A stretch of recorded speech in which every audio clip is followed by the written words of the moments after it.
back to another installment into this fine series called the Couch Sports Talk Podcast, where we give you our opinions on sports, where we watch them just the same way that you do on the fucking couch.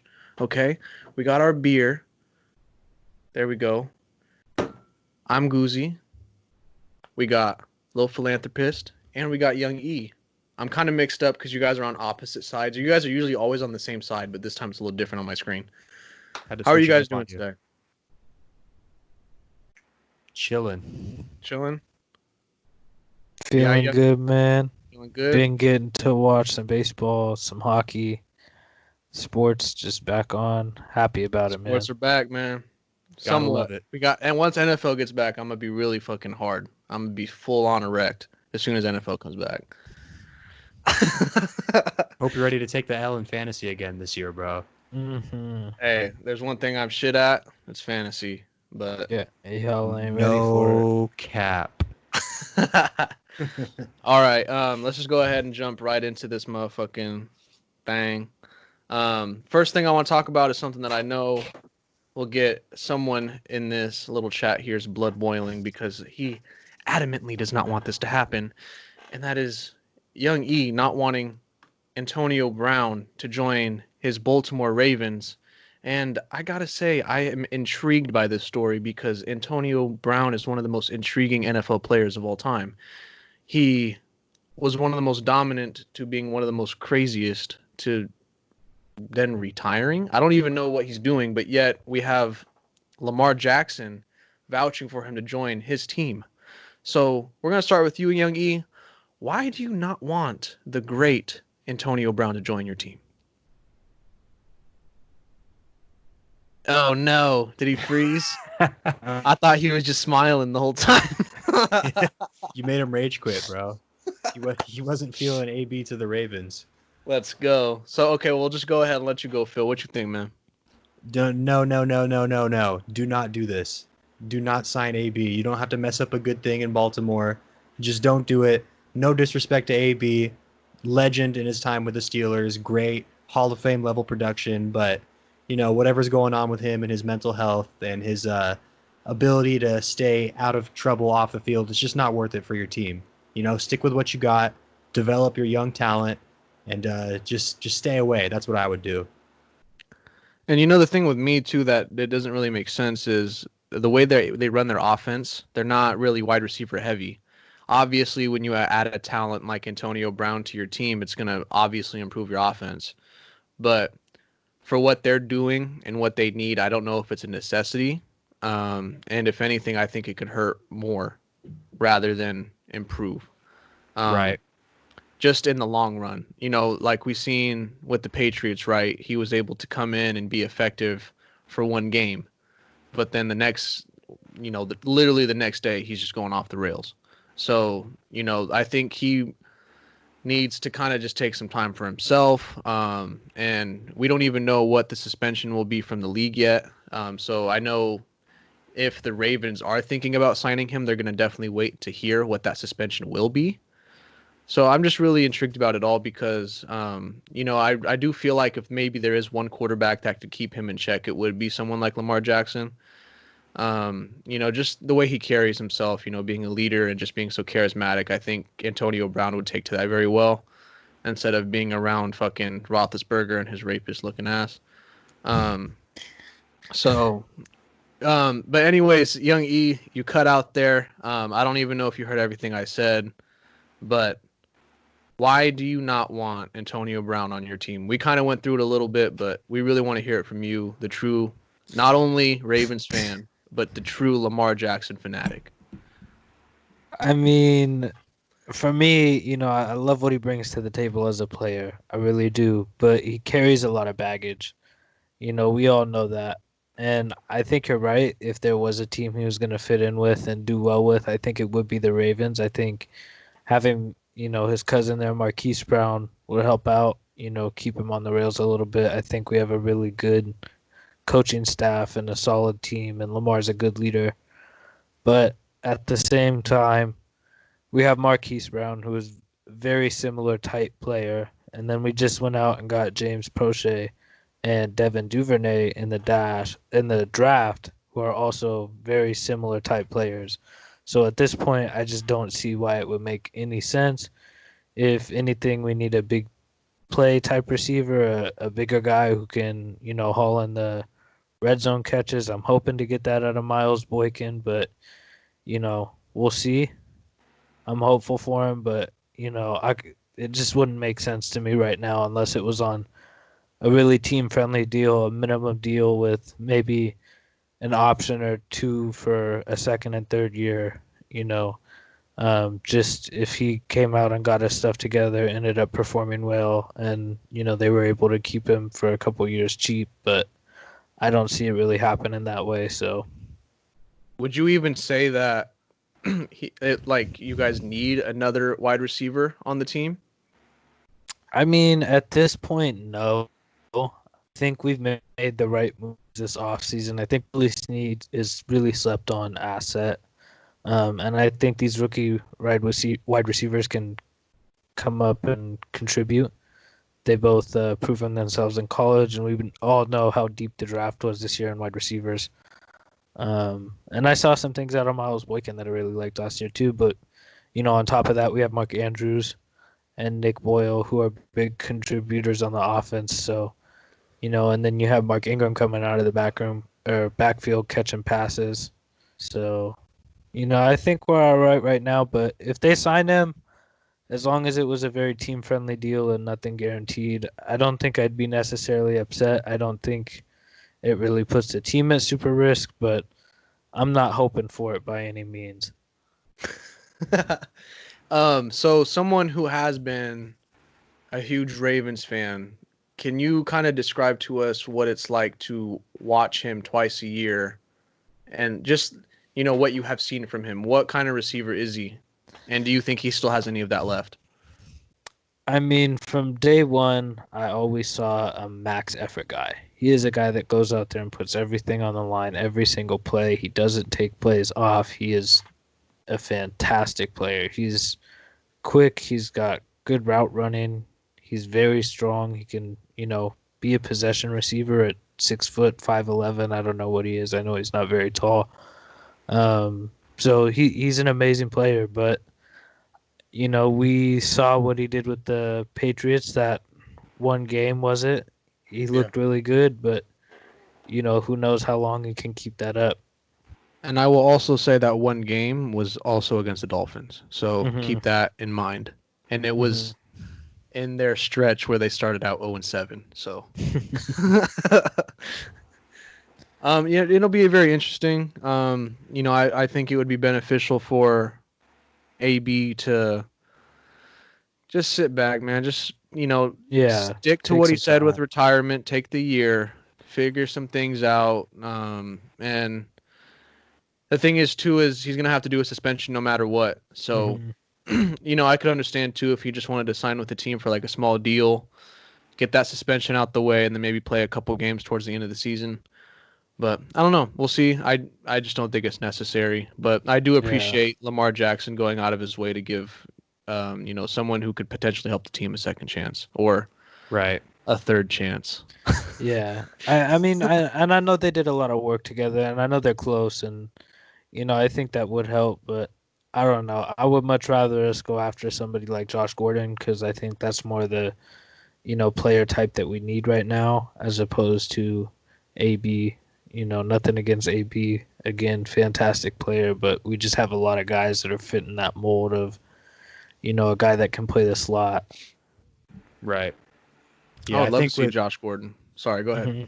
I was just gonna say I think with AB, I mean, we there's a interesting relationship between the media and players, particularly when it comes to people who have outbursts like AB. And bottom line, like we're not saying that he's perfect or that he hasn't made mistakes, but what we saw with him is alarming, and we just want him to be well. And I don't think he needs to Hmm. be not only in the spotlight but playing any type of football. I think we want to see him safe and in a good place before anything like that happens. Hmm. Yeah. And, also he did what, for his actions. I don't know the details of what was going on, but if everything was true, he does still need to be held accountable for his actions, and he needs Definitely. to also, just own up to it and just try to move past it. It's as simple as that. Exactly. Um, all right, cool. We'll see what happens. But let's move on, and we're gonna start going into now our our fourth division that we will be checking out. So we're gonna give a little deep dive into something a little nice, and that is a deep dive into the NFC South. Um, and we're gonna start from bottom to top. And I was actually really surprised at the fact that the bucket, because I totally forgot. I've just been losing my fucking mind doing this COVID shit. I was surprised to find out that the Buccaneers actually weren't the last in the division. It was the Panthers. So we're gonna go ahead and start with the Panthers, but I'm gonna go on about how, for a second, when we talk about the Buccaneers, how Jameis really fucked up that team. But anyways, we start with the Buccaneers. They have obviously the brightest spot on their team is Christian McCaffrey. He does it all. He can run it down the middle. He could take a pitch to the outside. He could take a screen. I'm pretty sure if you lined him up a wide receiver and had him run streaks all day, he could do that too. Just a phenomenal athlete. The whole offense revolves around him. But they did add Teddy Bridgewater, who has, we've seen, little hints of potential. He could be a pretty good quarterback, and they have a new coach in Matt Rule from Baylor. It'll be really interesting to see what kind of things he implements. Is he going to do more, more spread? We don't even know. The whole Panthers are doing a whole rebuild. It'll be interesting to see what that team's going to be like after Ron Rivera's gone, who was a great coach. And they gave him a fucking fat contract, so it better be worth it. They don't have Luke Kuechly anymore. It's just a whole different team. So, what do you guys think about the Panthers, and do they have any potential to compete this year? Yeah, I mean, I don't have much to say about the Panthers. I think obviously you have a franchise running back and a star, and someone who'll get, people in the crowd. But overall, they just need to stay the course, see how that new head coach works out for them. They got Teddy Bridgewater from the Saints, which is, that's a good pickup. They can get to vet him out for this year and see if he could potentially be the quarterback of the future. And if not, they can evaluate talent in the draft. I've heard good things about Matt Rule. I haven't really paid attention to what he did at Baylor, but from what I hear, the buzz on him is good. So I guess it'll be interesting to see, how they move forward this year. But I definitely think they'll be at or near the bottom of the division, barring something surprising. Yeah, they finished 5-11 last year, and I don't really see them improving on that. If anything, it'll be maybe 6-10. With Right. just the Buccaneers kind of stepping up their roster, and the Falcons looking like they just maybe had a down year. Right. I just don't see them really improving much. Ethan has a very interesting face that it froze on, and I really do appreciate that. That's an easy thumbnail. It's interesting because we are heading into a season where we can see defenses potentially play worse or offenses play worse, and it really could be a year where the superstars truly step up and can carry teams. And we've already seen Christian McCaffrey kind of carry them through some games. So we have, an MVP caliber player, and it'll be just interesting to see what Matt Rule can do. But I don't think that the contract they gave him, it was a 7-year contract. They're obviously giving him some time to figure it out. It's a clear cut, rebuild. And if Teddy Bridgewater, just plays somewhat well, he played really well last year with the Saints, but that team, is very good. Right. This Panthers team is not nearly as good. So, he could take a step back, but at the same time, he might just play well enough to where he can start next year, and they may get another high draft pick and just continue the rebuild. But yeah, it's just going to be another year where they're just going to be, just going out there to play. I don't think they just lost Cam Newton, man. They lost Superman. You can't come back and win after losing Superman. You know what? They gave up on him way too early. I don't know how they could. He was injured. It wasn't like Cam Newton had shown some type of personal regression in terms of his game. I mean, he was banged up because you had him out there playing 5 drives in the preseason. and he banged up his ankle and he banged up his shoulder, So I'm not a fan of that. I think they mishandled Cam Newton, but their loss is going to be the Patriots' gain, unfortunately, and we'll see how they do this year. That makes me mad as fuck. Me too. Bill Belichick and McDaniels are going to have a nice time structuring that offense around Cam Newton, but that's a discussion for another day. And I do hope that they can focus on building the offensive line. That was one thing that would piss me off just watching the Panthers all the time, is Cam Newton just be getting smacked on. And I understand, he took way too many hits. I understand too that though that's the way he plays. He's very aggressive. He's not one to really slide. But there'd be too many times where I'd see him just get blasted in the pocket. This dude didn't even have like 2 seconds. Exactly. He carried that team to the Super Bowl, and I mean, they had a really good center, I remember, but everybody else, obviously they made it to the Super Bowl, so they were good, but right, it was one of the Khalil brothers they had, right? Yeah, Matt or Ryan, one of them. Yeah, one of them. See, this is how much we know about the Panthers, but not much. But and that's for good reason. They're definitely a rebuilding team right now, and it'll still be exciting to see Teddy Bridgewater. I know Young E here has been a pretty big fan of his for a while. Right. So before you freeze out, Young E, you got anything to say about the Panthers? All right. I just switched computers, so I should be good now. I'll change my background up in a second. But I would say for me, I mean, I think honestly the Panthers have the highest ceiling. I think you guys are being a little bit of haters on them. You were even here listening to it. I think the highest ceiling. I think I wouldn't say that. No. That's not what I meant to say. I mean the biggest margin between their floor and their ceiling. I think they really have potential to be like a 10-6 and potentially grab that 7 spot. If Teddy Bridgewater comes out and is good, and they can run that Matt Rule spread offense. They went out. They got Robbie Anderson. We know he's a jet. That dude can absolutely fly. And then you throw in, they got Seth Roberts too, old Ravens guy, great special teamer, another dude that can just fly. I think they kind of got something going a little bit, and then you have Christian McCaffrey, who's obviously going to produce at least 2,000 all-purpose yards throughout the year. So I think we might see a team that can compete, and we might see a team that goes 6-10 and goes for a draft pick. I think it all is going to depend on those first couple weeks. If they're 1-3 or 0-4 after those first 4 games, I think they're going to be probably like, okay, we got to let this division do what it does, and take our chances at a high end pick. But I think if they come out of that 3-1 or 4-0, which I don't think they're going to come out 4-0, but who knows? We don't know. We don't know what Teddy could bring to the table. I mean, he could come out and bring something we have no idea about. So yeah. Also, I want to point out, I know somebody mentioned them losing Luke Kuechly. They did sign Tahir Whitehead. Obviously not Luke Kuechly, but Tahir Whitehead is a solid linebacker, solid player. So, I could see him competing in the division more than the Falcons. Yeah. When you were frozen, please stop the cap. Yeah, I don't know about stop the cap division for the win, but I can kind of see that they can play better this year. Yeah, they can play well. I don't mean compete in division for the win, but I mean they can compete in the division to win a game against the Bucks maybe, or win a game against the Saints and go ahead and get one of those 3 wild card spots, because we also have to consider that a lot, because there are 3 wild card spots now. Yeah, that's true. Okay.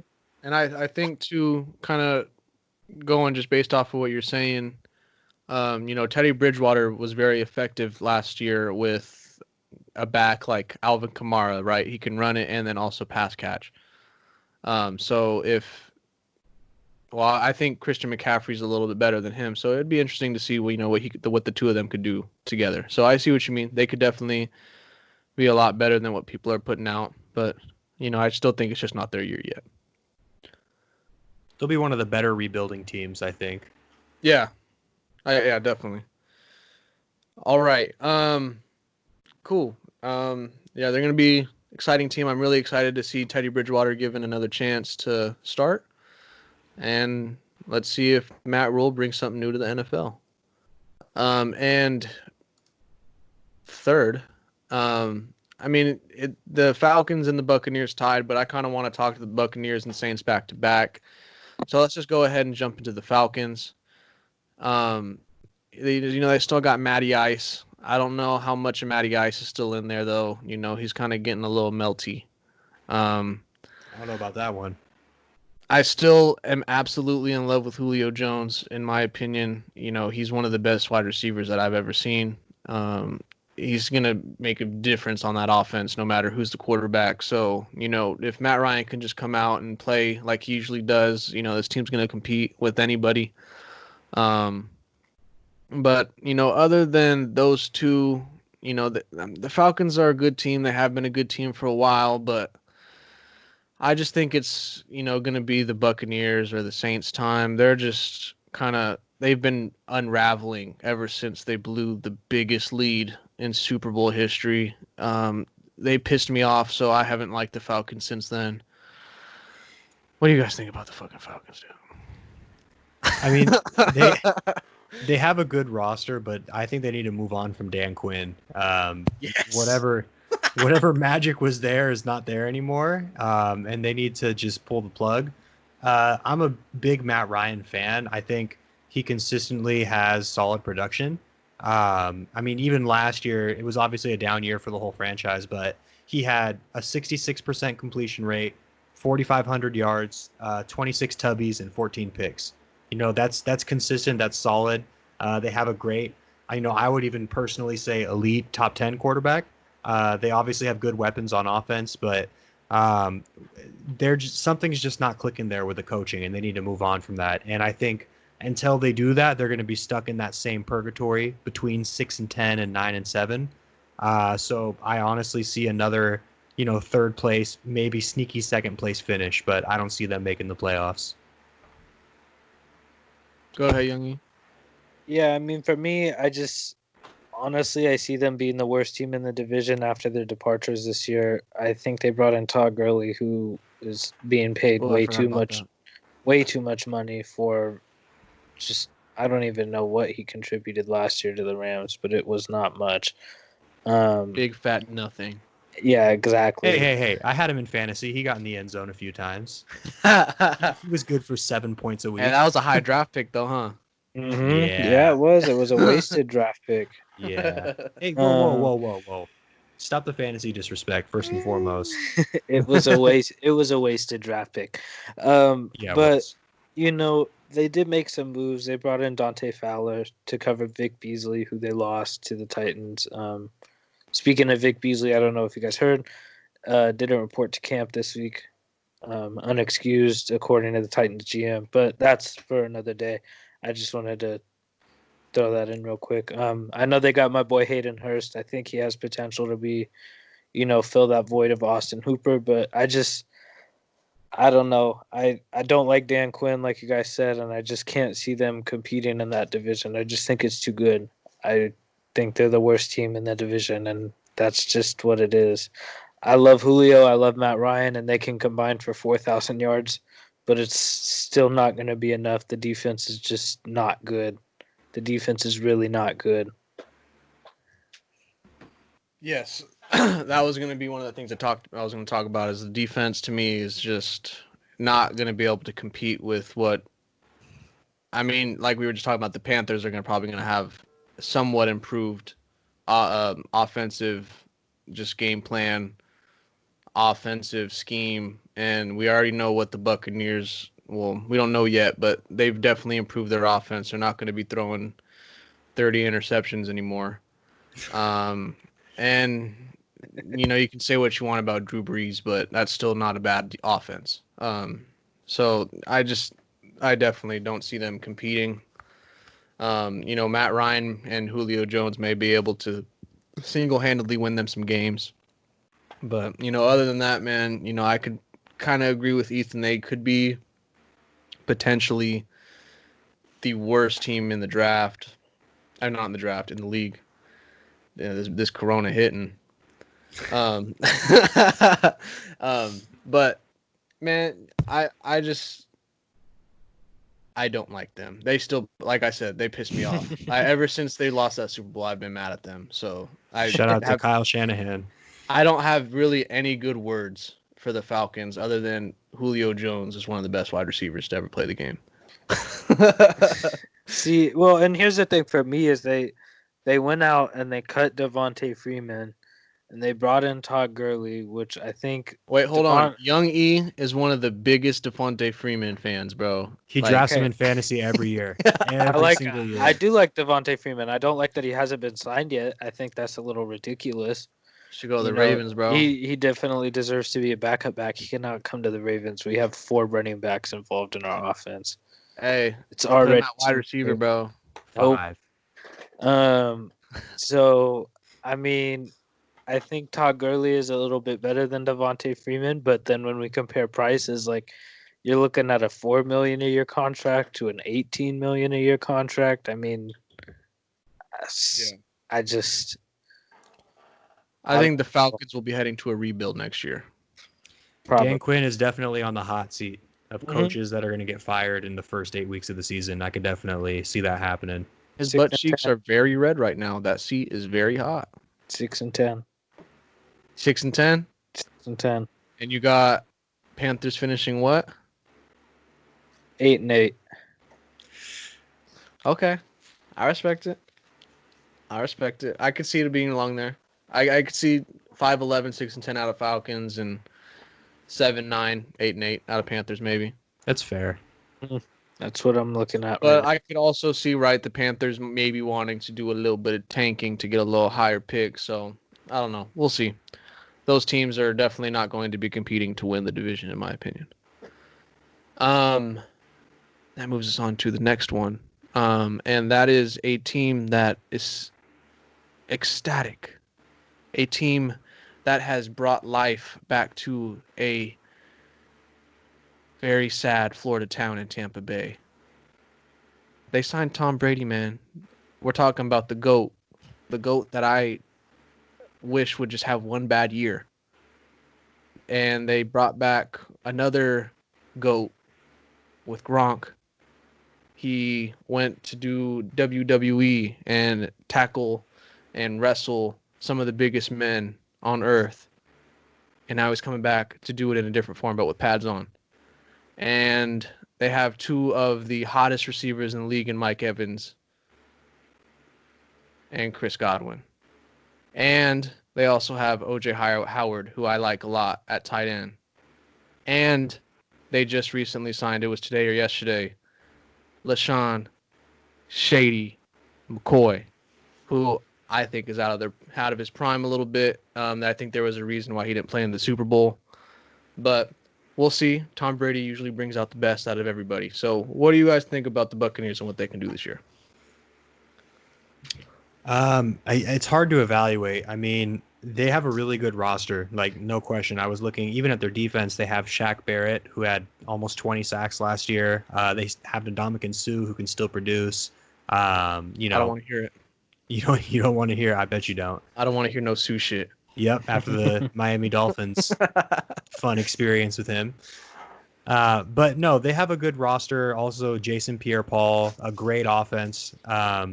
It's just hard to gauge. I think it's going to fall on how much Tom Brady has left in the tank. I'm in the camp of people who think that he really, really didn't look good last year. I know his numbers were decent, and the Patriots obviously made the playoffs and almost had a first-round bye. But just what I was seeing eye test-wise with Brady, it looks like he's going into his decline, which is no disrespect to him. He's 42. He's accomplished more than anybody ever. 43. 43. Yeah. See, there you go. That's even older. Nah, bro. I thought it was younger. No disrespect to him at all. It's just I think that if he can still produce, they're going to be a contender. And if he's in a decline, like a late stage Brett Favre decline, then I think it's going to be over. Hey, question real quick. Is Byron Leftwich still their offensive coordinator? Yes, he is. Right. I really like him. I do. That was when Tom Brady went into the wrong house. I believe he was going to Byron Leftwich's house.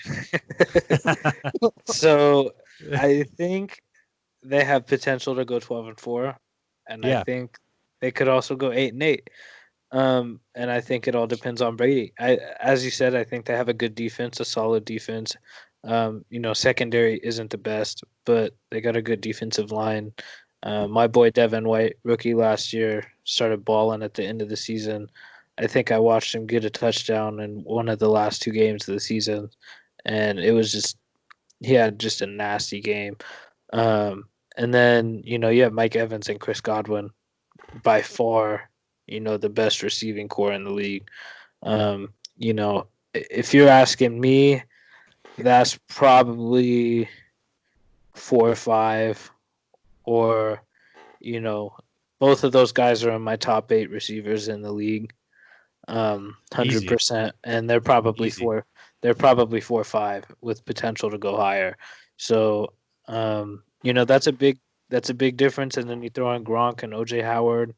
Shady McCoy is not who he used to be, but I still think he can catch the ball a little bit out of the backfield, and if he can stay healthy, he can contribute a little bit more than some of their previous backs. But I also think they might be in the market looking for a back.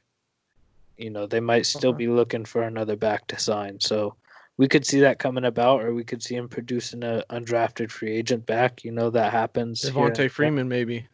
There you Exactly. go. That would Yep. not be a bad signing for them. So I think they have potential to be a really good team. It's just going to depend on how Brady does and his adjustment to a non-Belichick world. We all know Bill Belichick is the GOAT, and no question about that. Bruce Arians is a great coach as well. He's very creative, and like I said, I like Byron Leftwich, but we'll see. It's not Belichick and Josh McDaniels anymore. So Yeah. One thing I want to bring up is that you are leaving a quarterback who threw 30 freaking interceptions last year, which is exactly. you got to think about that.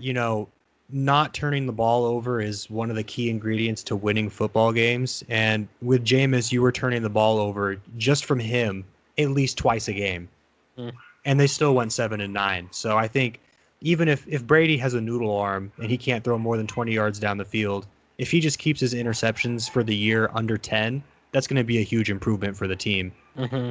So that's something to keep your eye out for as well. Well, Brady with experience is, going to be able to control the game a little bit better than Jameis did, and make a little bit better decisions. And by a little bit, I mean like immensely better decisions than Jameis did.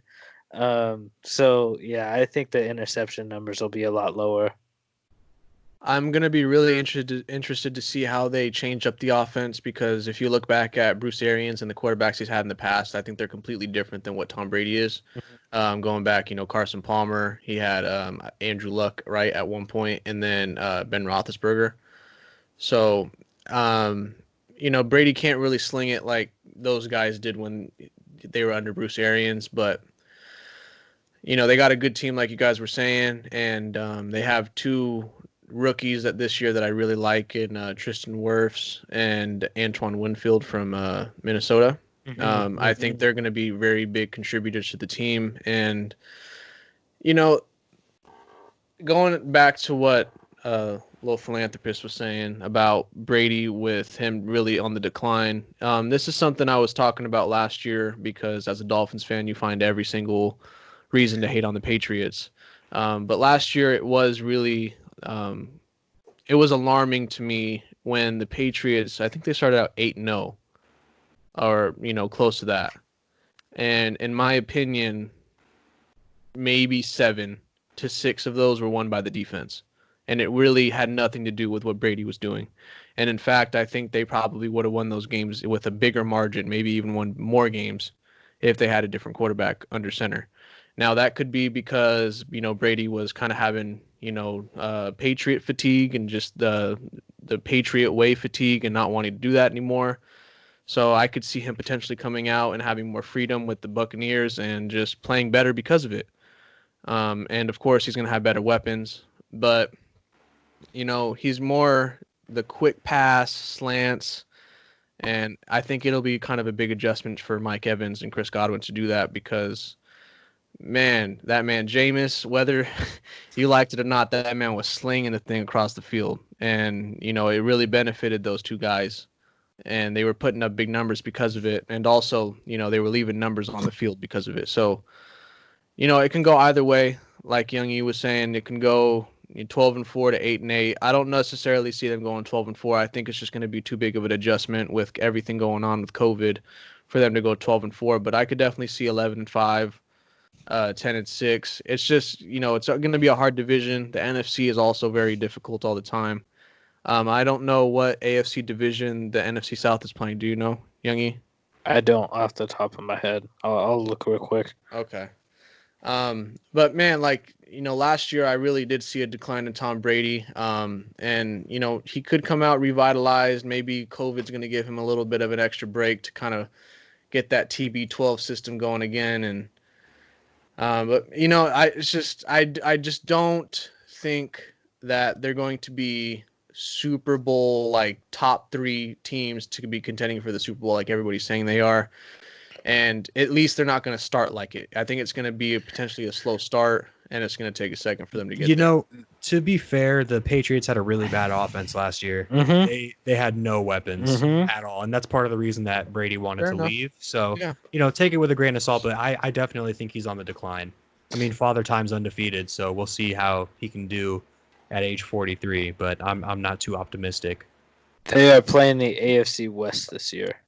AFC West? Yes. Okay. That's a that'll tough be, division. that'll be Yeah, I think it'll be good games. But yeah, like Phil said, I think this is by far the best offense Brady has had around him, maybe ever. But I know them they went early, undefeated, bro. them early 2000s teams and mid 2000s teams, were really up there, and he had Randy Moss. So, but who knows? And I will also be interested to see how well the players step up to the standard of one Tom Brady.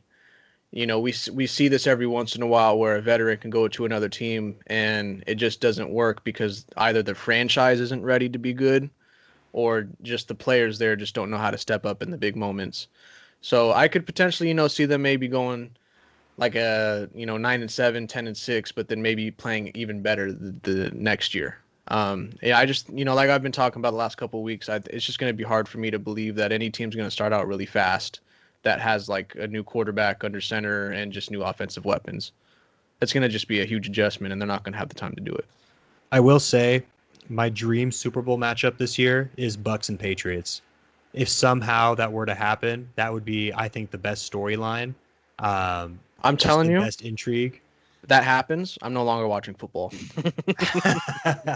You said this. He No, said this I know. at least 4 times, guys. I Don't said worry. when the Patriots went to play the Rams, I said if they win the Super Bowl, I'm gonna be done because I was so upset that they really beat the Falcons, and and guess I who was so watched last done. year?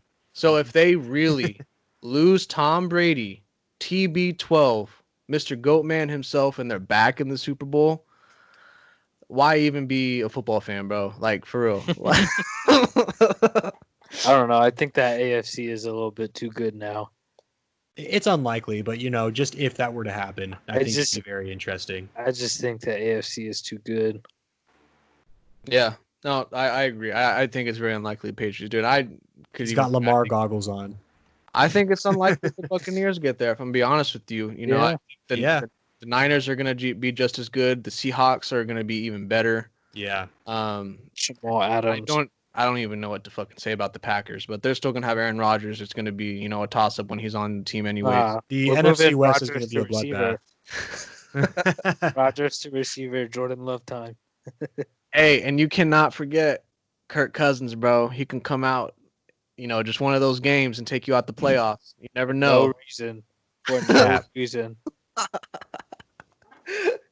Cap. So the NFC, I think this is going to be one of the years where both conferences are going to be pretty good. I think when Patriots, they were going when they played the Falcons and the Rams, I don't think the AFC was very strong then. So I think now that we're seeing the teams coming up with the Ravens, we're seeing the Chiefs, right? Oh my gosh. Okay. Stop. Okay. But we're not talking about the AFC right now. So let's go ahead and move on to the next team, and that is the team that won the division. Am I frozen? Yes. Yes. You guys can still hear me. Yes.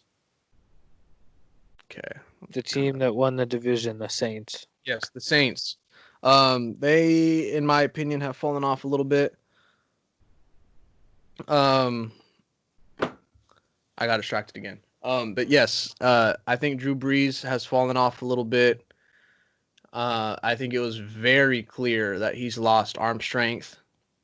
And I think it's very hard as a quarterback who's already on the smaller size of the quarterback spectrum to be really out there dominating without a strong arm. And, you could even debate that he's lost accuracy as well. So I could understand why they brought in someone like Jameis, even though that man he throws points away, bro. There's no way else to put it. He throws games away. And, I think it's beneficial that they have Sean Payton as his coach. Maybe they could change things up, but, he had Bruce Arians as a coach. So I don't even know if I should even have hope in him. But I think this is going to be a year that the Saints can take a step back. And, the more that I'm talking about this division, I really do think it's for the Buccaneers to go and grab. It's going to be a very competitive year. So what do you guys think? Until further notice, this is the division favorite for me. Drew Brees, everything you said is correct. But I think they're one of the few teams in the league that's very deep in the quarterback room. So, like even worst case scenario, if Drew Brees is either injured or he's so poorly performing that he has to be benched, obviously you have Jameis there, and you also have Taysom Hill, who I don't understand it. I'll admit it. I'll be the first person to tell you I have no idea why it works every single freaking time he's in the game. But whenever they put him on the field, something good happens. So they have that trick in their pocket. I know they're intrigued by him. They want to keep him. So with that and with the rest of their roster, I don't see them winning anything less than 10 games. And I have them as the favorite to win the division once again. And Yeah. It looks like we've lost Jordan too, so bear with us. I can still, guys. So yeah, I agree with Phil. I think they're the favorite to win the division. I think Breeze could get hurt again. Hopefully not. I really like Drew Brees, but if it happened, I think we have you have Jameis and Taysom Hill in there, so I think they could make it work. You bring in Emmanuel Sanders to finally have someone across from that would hurt. Michael Thomas. They brought in Malcolm Jenkins. That's a nice signing. Play some safety. They brought in DJ Swearinger too to fill in the other safety role. So I think they could make some good moves this offseason. They didn't really lose anybody. I think Latavius Murray showed some good signs. He's my for the whole division. That's my fantasy standout out of this division this year is Latavius Murray. I like Alvin Kamara a lot, but do not take Alvin Kamara any round before maybe 3 or 4 because he killed me last year. Absolutely killed me last year. There was like 5 or 6 weeks where he had 2 points, 1 point, and it was PPR league too. So, but Latavius Murray, can fill in that role. We know. I think one thing the Saints are always going to show is they have success with the 2 running backs. When they have Mark Ingram, Alvin Kamara did really well when he filled into those passing situations and maybe 2nd and 10s or the 3rd and 10s, where they might come out with a halfback draw where he can bust it off for 10 yards and get into some open field. But, I don't think he's necessarily a 4-down back. I love Alvin Kamara. He's a fantastic player, but, that's just my opinion. But, again, I think they're the team to beat in the division. They're a very good team. I could see them going 12-4. I could see them winning the NFC. But we'll see how it goes. Maybe I was hating on them a little bit too much. I think what you guys will find out about me is I consistently wish that the consistent good teams would just stop being consistently good. Like I like to see good teams, come out the cut sometimes and do good. As a Dolphins fan, I would just like to see new teams be good. But my wishes are never met. So, yeah, the Saints, they're going to have a very good team. I would just like it to, maybe be someone else's time because I think it's time for Drew, hang it up after this year. I know he's already eyeing that NBC seat. I could just see that being heavy on his mind. You don't make that kind of commitment and then still be, fully 100% in on football, in my opinion. And then I think too, the comments that he made, the very stupid fucking comments that he made this last off season, that could, hurt him on the field a little bit. I don't know how that's going to affect his relationships with his teammates. I know he is a very good teammate, so I'm sure they can get past that. I don't know. I just feel like, we could see a potential down year from them. But I do know that they have a very good team. They have one of the best receivers in the league. They have one of the best running backs in the league. They have a very good defense. They're just overall, one of the best teams in the NFC.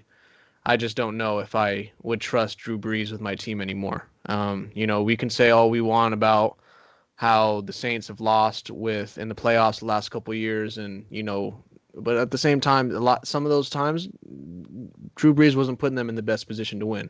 Now you could say with the Vikings, right, with the Minneapolis Miracle, that was luck. He definitely did enough to win that game.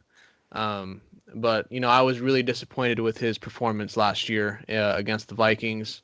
He really allowed Kirk Cousins to come into New Orleans and win, and gave us a very upsetting game with the Vikings and Niners. I was really looking forward to just seeing the Niners have some competition, and unfortunately, they just ran all over the fucking Vikings, and they ran all over the fucking Packers. If you guys remember, that Saints 49ers regular season game was one of the best games fire. of the entire season. It was a 50-burger. And then didn't the Saints have one of the top 2 seeds, and they just ended up losing that shit? So, I see them trending downwards from here on out. I don't think they can get much better than what they've been in the last couple of years. I think their window is closing.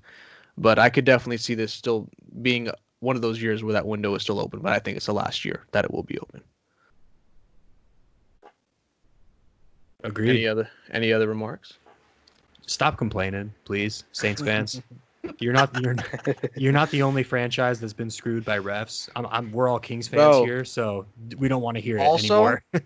Play the Patriots twice a year and tell me that you don't get calls, bro. Like, I promise you, if you want to know what bad reffing looks like, play the Patriots, or just be a defensive lineman and lay your pinky on top of Tom Brady's head. You'll get flagged for it every single fucking time.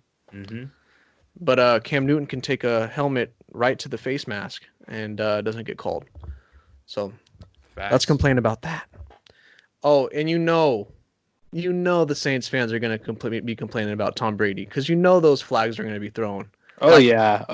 I could see Cam Jordan, and he's a player that we didn't really mention, but he's very good as well. Oh yeah, and definitely. I could see him going to smack that boy, and he's getting flagged. Like, there's going to be a lot of complaints done by some Saints fans this year because Tom Brady's on that team, man. It'll be interesting to see. All right.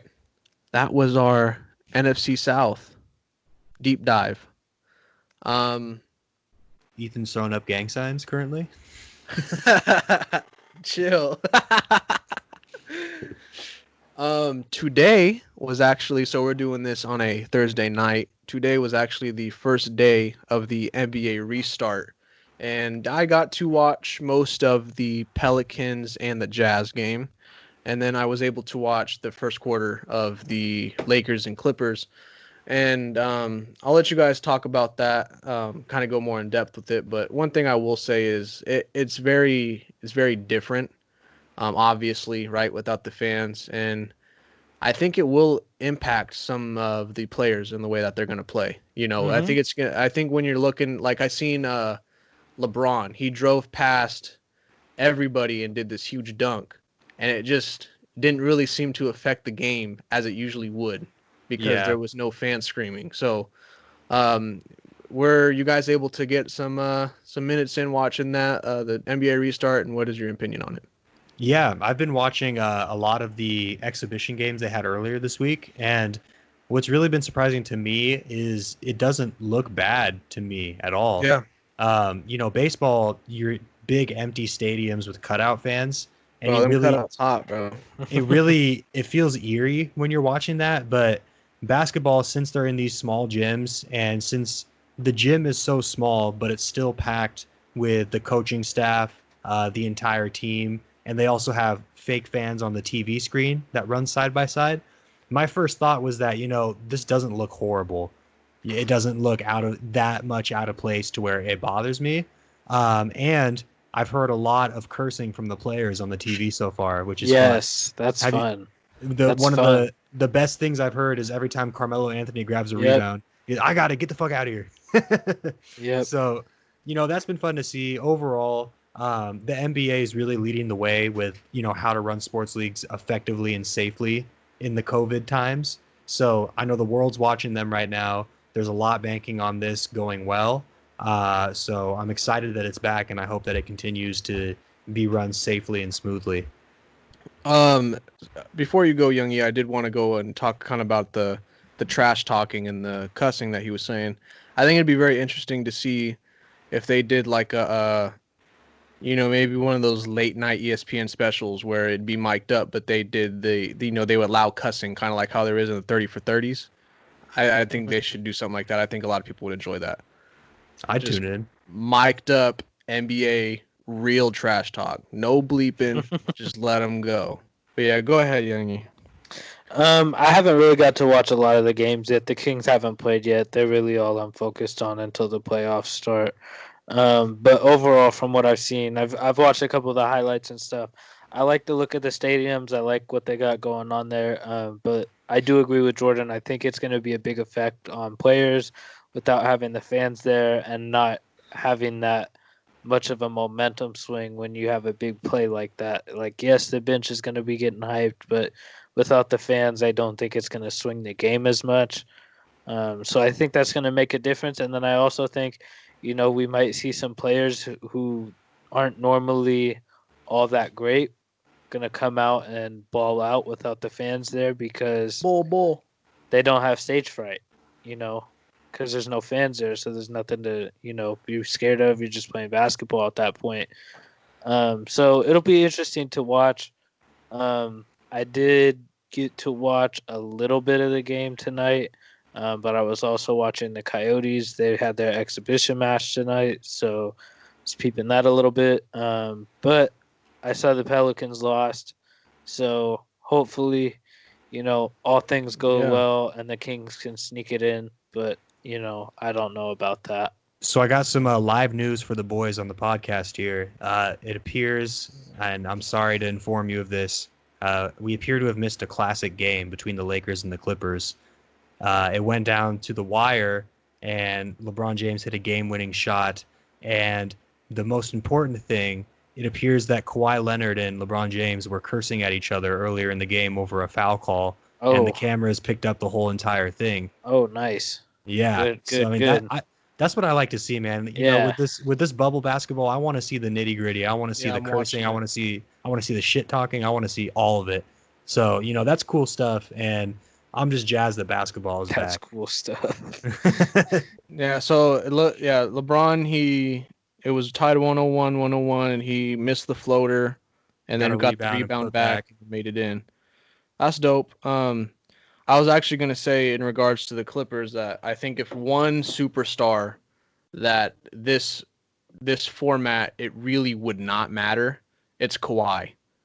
I don't think anything would push him to be better than, he's just so focused and he's just him. He's just so unbothered. So I think he's just going to play like Kawhi usually does. But I don't know, man, because it could go either way. Like I said, LeBron may not feel the same way after a slam, but, we've seen at times too where he may be feeling the pressure late in the game, so he won't drive, so he doesn't have to shoot the free throws. Maybe, this changes where he can just go and do the free throws because he doesn't have to hear the crowd making any noise. I don't know.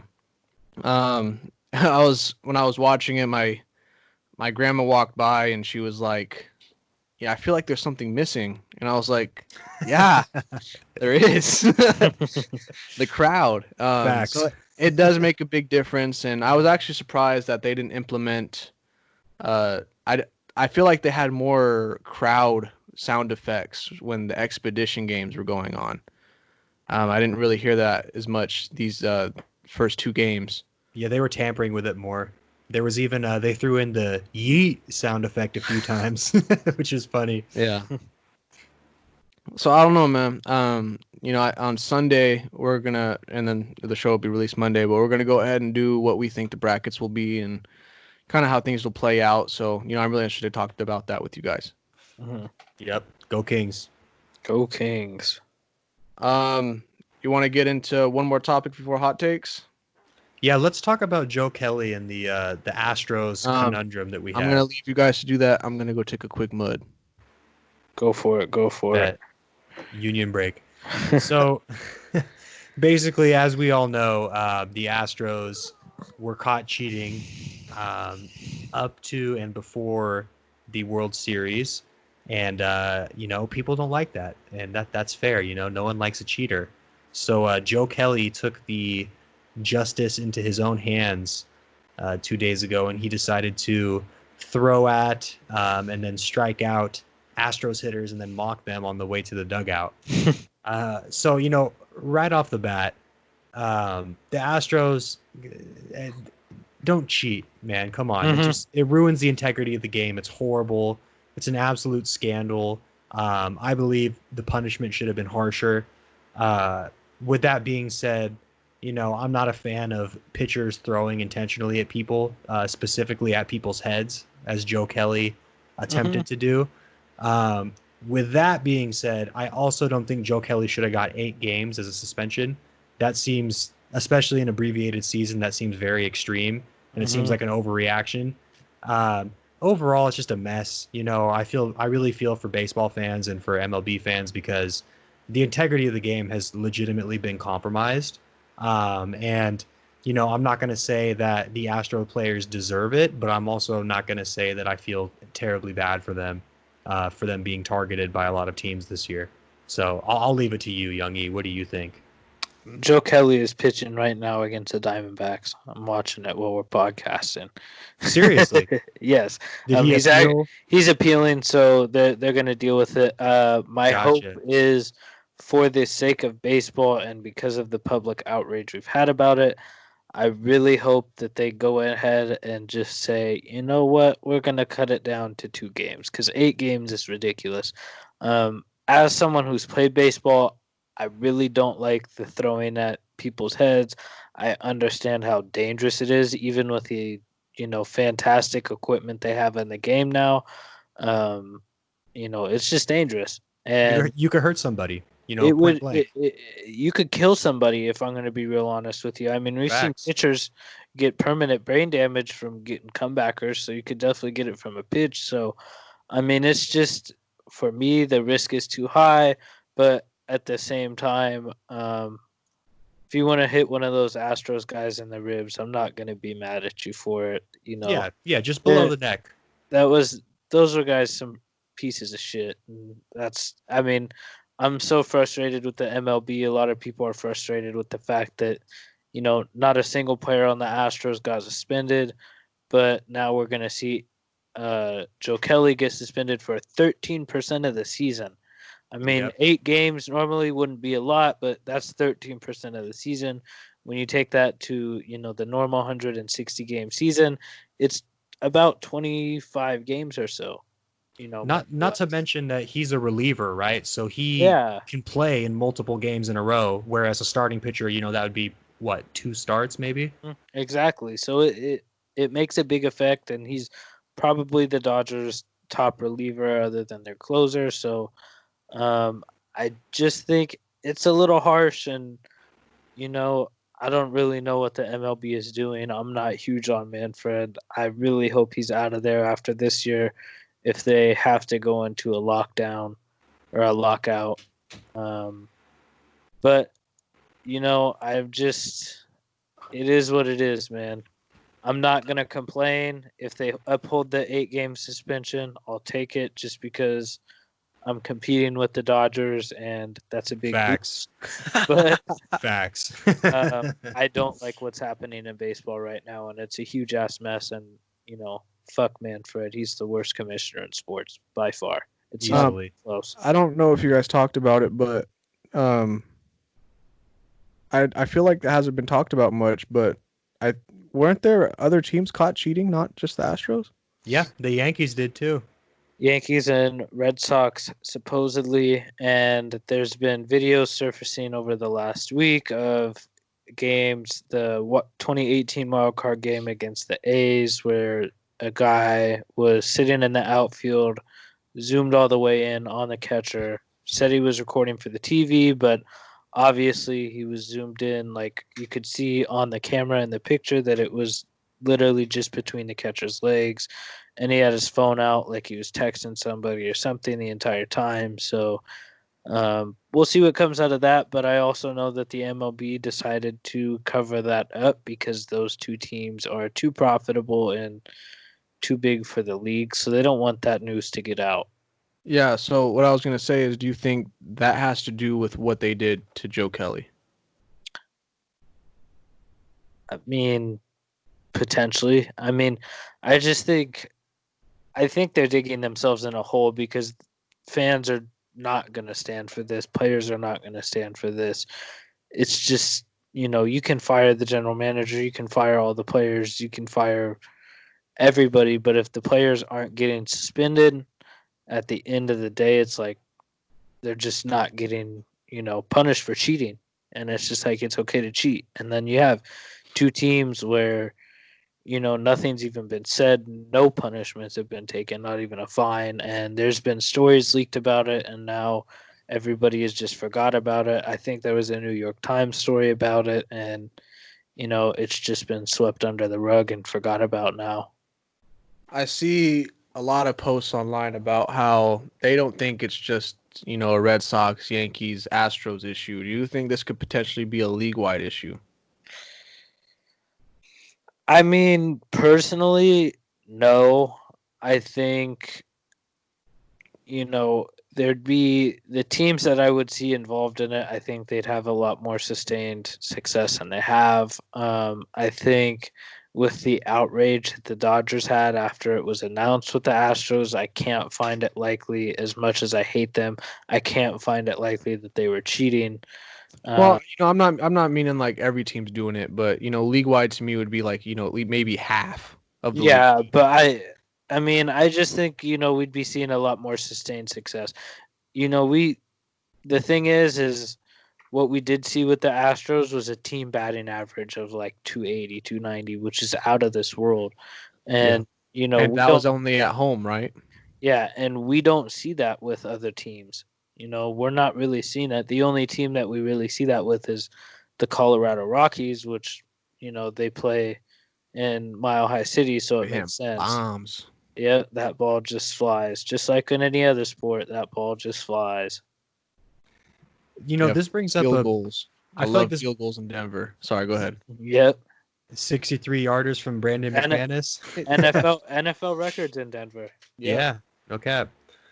I was gonna say, I think this brings up like a bigger conversation about baseball and the history of various forms of cheating that we've had, going all the way back to like the Black Sox back in the early 1900s, where they threw a whole World Series with the gambling. Yeah, and obviously the steroid era, and now there was a few pitchers with pine tar or whatever other techniques, and now the sign stealing. I mean, I'm not as knowledgeable on baseball, so what do you two think about that and like the history of cheating being intertwined with the game? Like, is that something that you think can be rooted out, or is it like a systemic issue with the sport? I think it's going to be something when you have a front office like the MLB has. I just don't think they are swift enough in getting rid of these issues, and that's why they linger for so long, and that's why you see different forms of it. We're not necessarily seeing something like the NFL where one team keeps getting caught cheating, but they're like a league favorite. Right. It's multiple teams get caught throughout the years, and I just think that the MLB does more of a let's pretend it never happened rather than let's do the punishments. You could say what you want about the NFL, but at least they punish the Patriots somewhat. Right. To be clear, I'm not picking on baseball. Baseball is a beautiful, beautiful sport, and I really feel for the fans. It's just that it seems like like you said, Jordan, with baseball, recurringly it becomes more of a league-wide problem where in football, for example, it seems to be confined to the Patriots scandals or, the Saints with Bountygate. So that's just what I'm curious about. Yeah, I mean, for me, I think Jordan said it. It has a lot to do with the punishments and the lack thereof. We never really saw punishments out of the steroid era, other than a few guys being exiled from the Hall of Fame, which at this point I just think is kind of ridiculous because there's already people in the Hall of Fame that have done it. So why not just put everybody Bro, that deserves to be in the Hall of Fame should put just be Pete in the Hall of Rose. Fame. Put Pete Pete Rose Rose needs to be to in the be Hall in of the Fame. Hall of Fame. Barry Bonds needs to be in the Hall of Hey, Fame. Juice Barry Barry Bonds Bonds, is different. Barry Bonds was like goat, man. That was goat. That was goat man right there. Yeah. When we were growing up, that was the craziest shit I've ever seen in my life, and we will never see anything like it ever again. I don't care how far athletes come. We will never see somebody almost hit 80 home runs in a season ever again. It's just not gonna happen. Facts. But I will say, uh, I think we are getting to a point where it's going to get rooted out of the game one way or another. I think there has to be a change though, commissioner wise. I think we're at a point where I really do think with the CBA coming up this year, they're probably going to get Manfred out of there. It's just been tough going for him. He's not done a good job at all.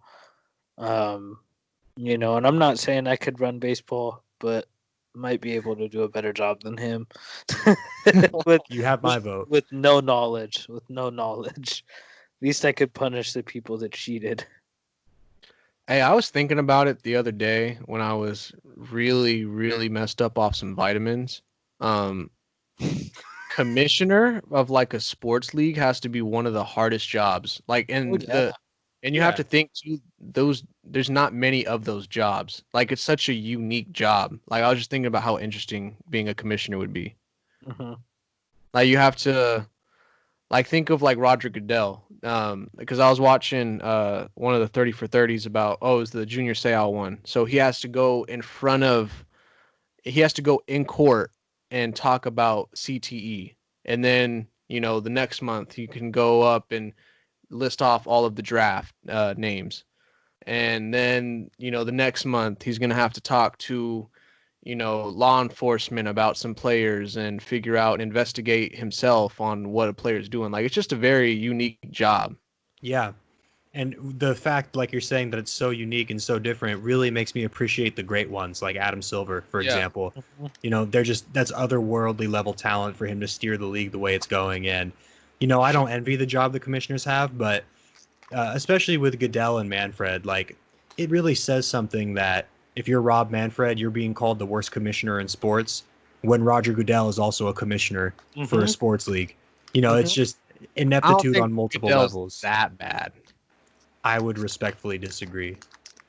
I I mean, think- it's He's just done some relative. bad. He's done some bad, I would say. Yes. It's relative. I mean, we've seen how bad Manfred is now, and it's like, okay, well, Goodell's not that bad. Yeah. Right. Well, fair enough. But I think at the same time too, right? Money talks. And I think True. we've seen with MLB it's just declining every year. And Yeah. he's definitely not helping. Whereas Roger Goodell, you could say what you want about like some of the policies he puts in place, but at the end of the day, he does make changes, and for the most part, they have helped.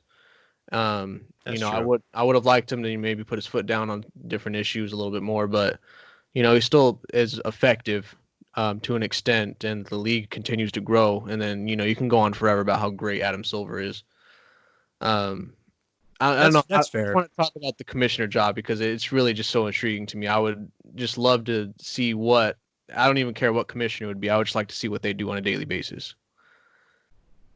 Yeah, that's true. That they really are a paragon of their sport. They have to really ride for it as their job description. So it is a very unique and powerful position to be in. Definitely. And then like, man, you got to deal with the billionaires too. Like that's Yeah, really, really. I'm sure that's probably the hardest part of the job. they're technically your bosses. Yeah. So it's Imagine being like the government and having to regulate these billionaires, bro. Like, and you don't have any of the political power. You know what I mean? Like it's Nope. pretty crazy. Yeah, go ahead. I was just gonna say you got the wallet power. Yeah. All right, let's get into it. The sizzling hot, excuse me, the sizzling hot takes. All right. What do you guys got for me today?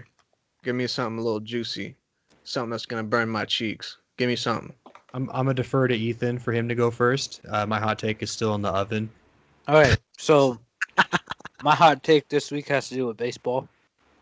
I heard an interesting statistic the other day, and this kind of has to do with the Astros thing as well. But 15 of the 30 teams have first-year managers this year, or coaches. That's what baseball coaches are called, managers. So I'm going to go out and say that over 50% of the teams in the playoffs this year are going to have first-year managers. We have extended playoffs this year, 16 teams, more teams getting in. And I think a lot of those teams with the first-year managers are teams that can compete. I've seen a little bit of the Mets out of the last couple of days. I've been watching a couple of their games.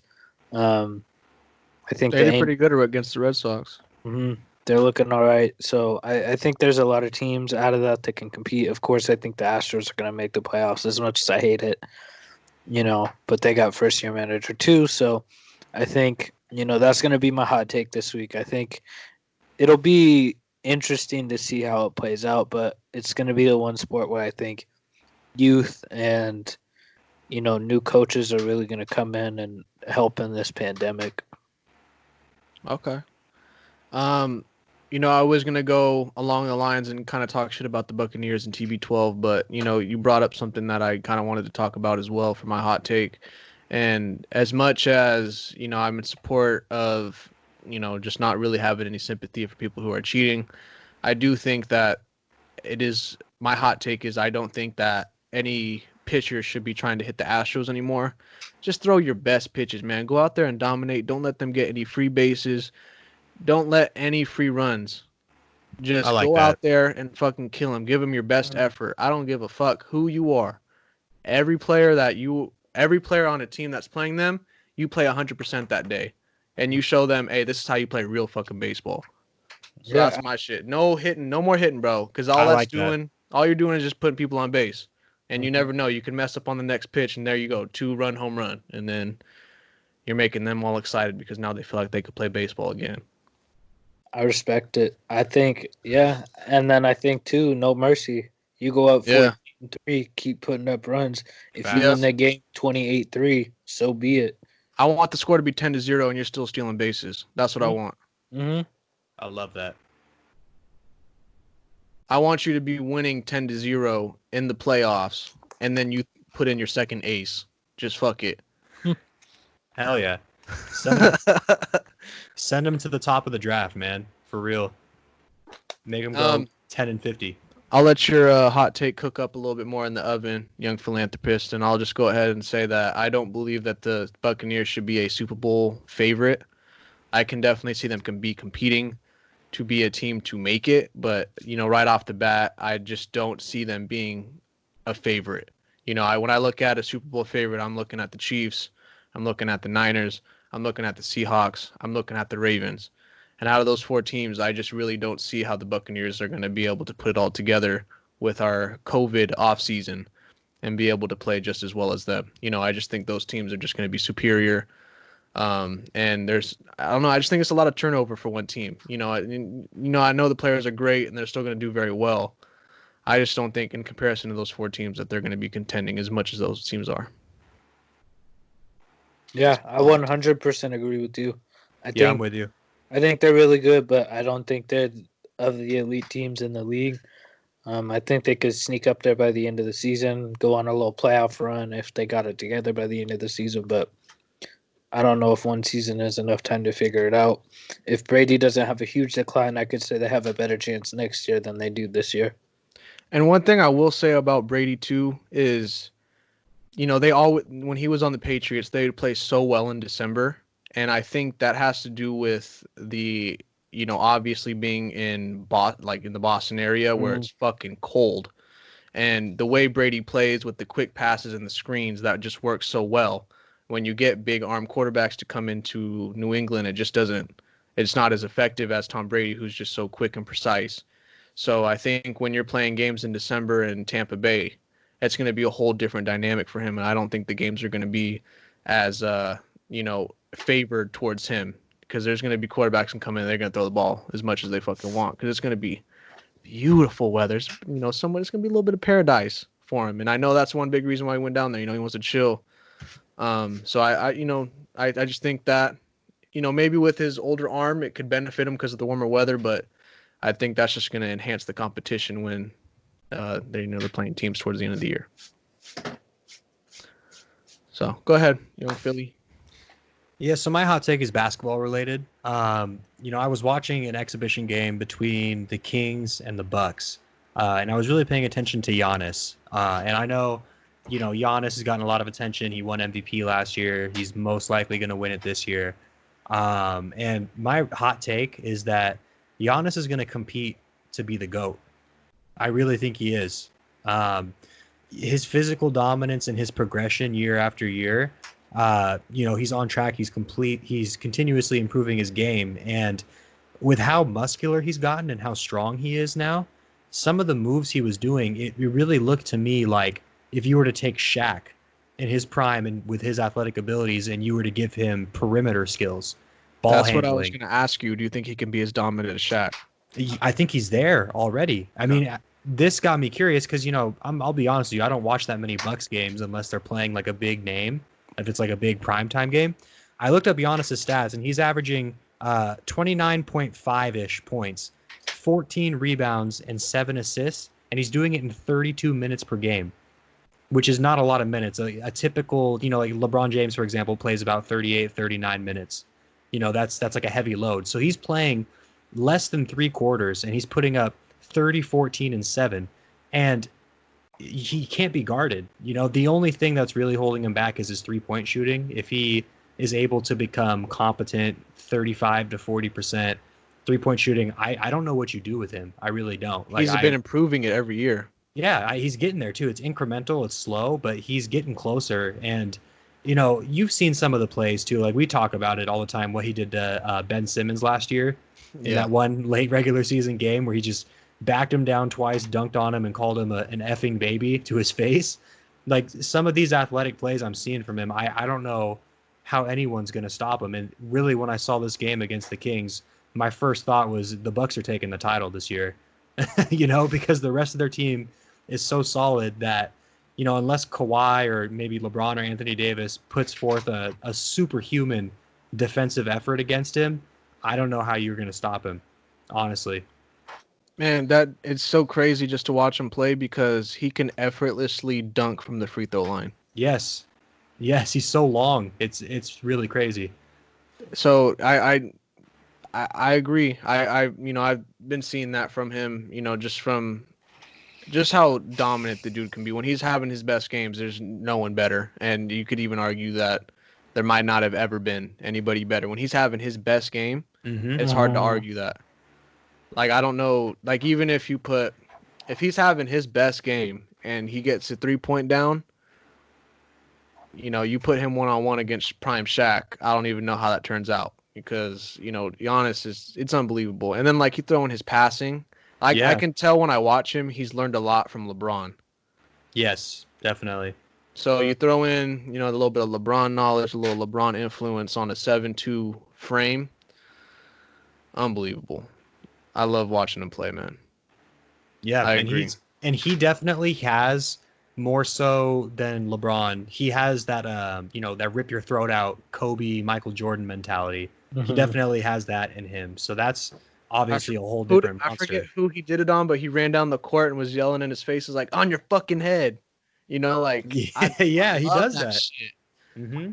And it's so great to watch too, like how frustrated the players get because when he talk, there's nothing you can do. You can talk as much shit back, but there's literally nothing you can do. I don't care who you are. So I really hope they can go to the finals because I want to see what this dude can do on the biggest stage. Yeah. Mm-hmm. And then honestly, watching how good he is and was, it made me respect even more Kawhi Leonard in the Raptors run last year Yeah. because they really went and they beat the Sixers first, which was a very, very good team. And then they went and beat the Bucks after they were down 2-0.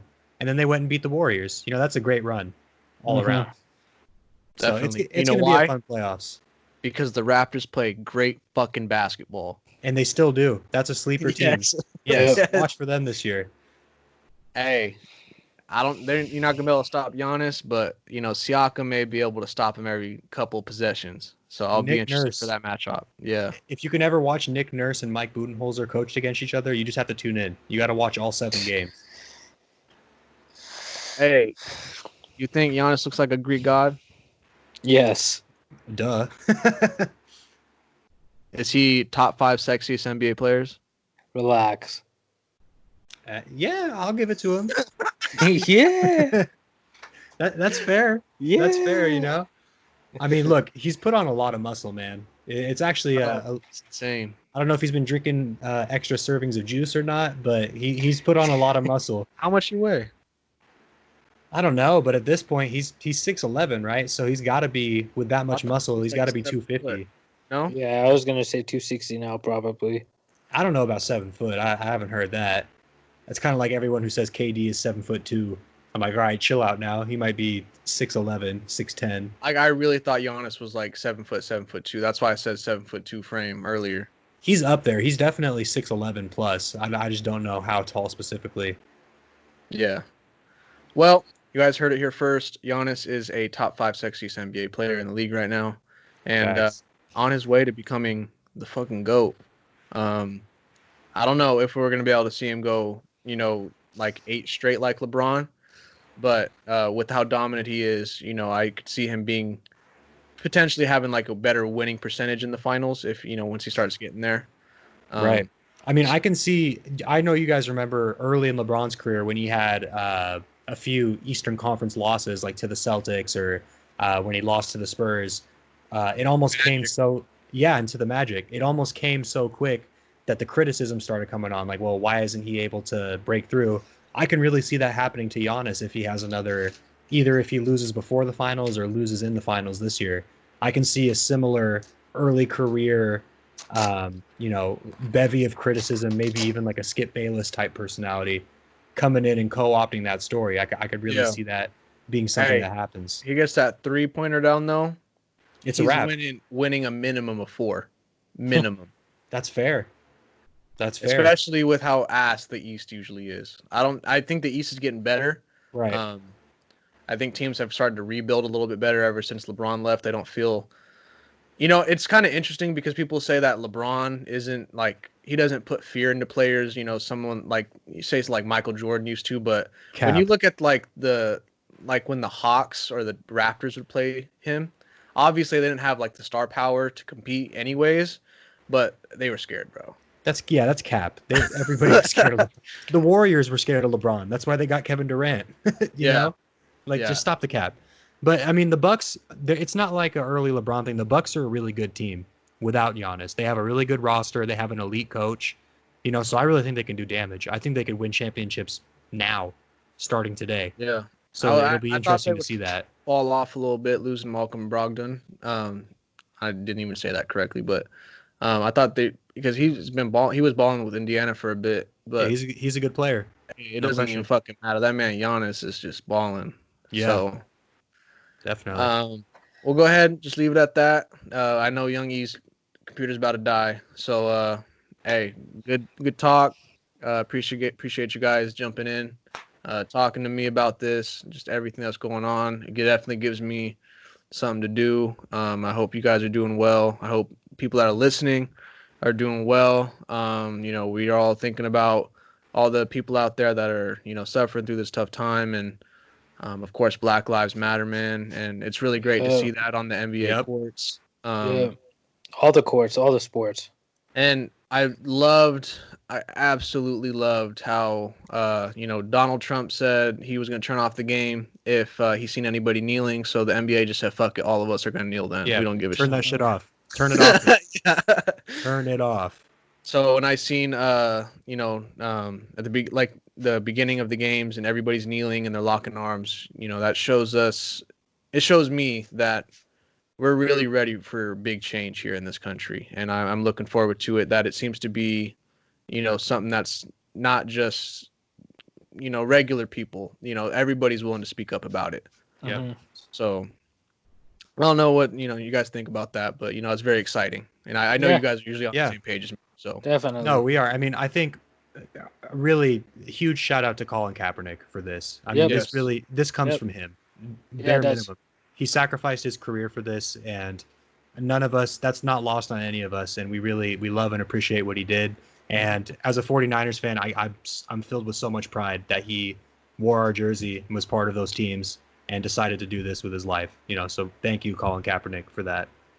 yeah, people need to give him some credit, and they need to get that son of a bitch out of office.